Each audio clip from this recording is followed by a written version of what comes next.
Payo naman. After this, we'll be awarding the medical 5 under the women's category. The women's division, in no particular order, Angel Lianza, Nika Villanueva, Rose Santa Maria, Janet Porras, and Jaja Alawi.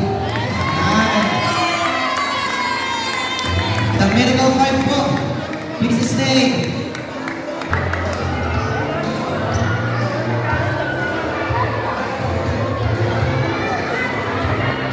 And last, syempre, we'll be awarding the most valuable player. No other than Jaja Alawi. Alam ko natin. Kaya siya naging medical 5 at naging most valuable player.